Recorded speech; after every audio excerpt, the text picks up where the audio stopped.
وَقَاتِلُوا فِي سَبِيلِ اللَّهِ, and fight in Allah's path. Again, switch again. We were just talking about Hajj and which year and whether to come back home from the front door or the back door, and all of a sudden fight in the path of Allah. Obviously fight in the path of Allah. Why? Because the Hajj is being held hostage. You need to free it first. You can't just go and make Hajj.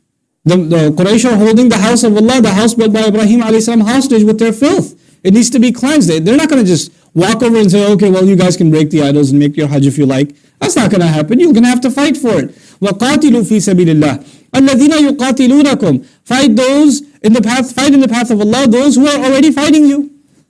Those who are fighting you. And so Allah establishes here that they're the ones that are engaged in violence to begin with.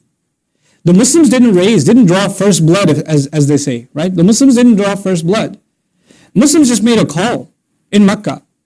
And as they made that call in Mecca, it started with, psychological torture and insults and ridicule. Then it was propaganda against Muslims and social boycott, and eventually graduated into violence against Muslims to the point where they got kicked out of their homes. وَأُخْرِجُوا مِنْ دِيَارِهِمْ. Ali Imran will explain. But they fought you first. Well, you know what? Now it's time for you to fight them back. وَقَاتِلُوا فِي سَبِيلِ اللَّهِ الَّذِينَ يُقَاتِلُونَكُمْ. Just so you know a little bit of historical background, the Prophet ﷺ moves to Medina, and for 6 months, which is no time at all, that 6 months is used to stabilize Medina as a society, as a community. A masjid is established. Brotherhood between the Muhajirun and the Ansar has been established. A communal structure has been established. Medina, the Al-Masjid al-Nabawi is not just a place you pray, it is basically the Senate, the White House, if you will. It's the governance, it's the house of governance.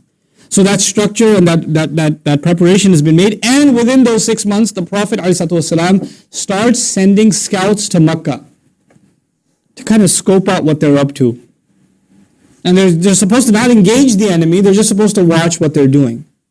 They're supposed to watch what these Meccans are doing.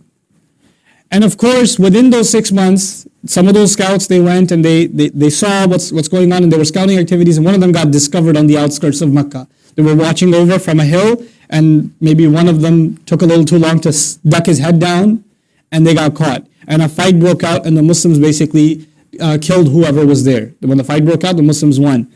And they went back. The Muslims now went back. When the Muslims went back, the Prophet wasn't happy with what happened, but whatever happened, happened. So he, basically started preparing the believers that there will be a reaction. This news got back to Mecca, that one of our caravans got attacked and people got killed. Now within Mecca there were two kinds of kuffar, Democrats and Republicans. I'm kidding.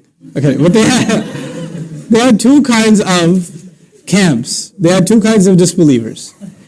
What they had on the one hand were people that were saying, look, if Muhammad, they don't say sallallahu alaihi wasallam, we do. So they say if Muhammad makes advances, and if he gets more territory, and he gains influence, and he becomes a dominant power in the region, well, what's so bad about that? He's Qurayshi after all. That's one of our peeps. So that can't be all that bad. And on the other hand, others were saying, no, he's against all of our traditions. He's a rebel. There's no way we're ever going to accept him. We need to fight and annihilate this problem, this disease that is infecting our society now. They looked at Islam as a disease.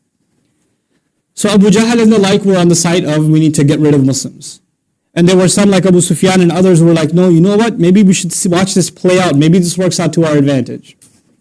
When the news of this tribe being attacked and killed, or this caravan being attacked and killed, got to Mecca, guess who won? Who won that debate? The people who said, I told you we're supposed to kill them. Look, they're trying to kill us. They're trying to kill us. We need to come after them. And that's actually what fired up the Meccans to make the effort to amass the army of 1,000, beat the drums of war, and march out towards Badr and head towards the Muslims. What it was these scouts that were sent by the Prophet ﷺ.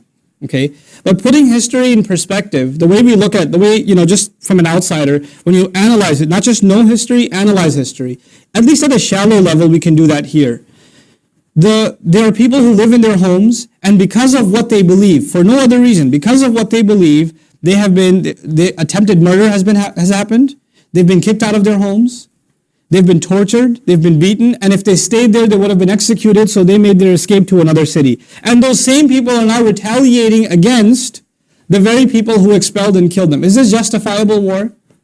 It absolutely is. And even when it was justifiable war, the Muslims didn't engage until they were discovered. So it may seem like when you read the official record of battle histories, the Muslims are the catalyst that started the battle. But actually, that's a shallow look at history. The first violent acts are committed by those who expelled people, citizens, from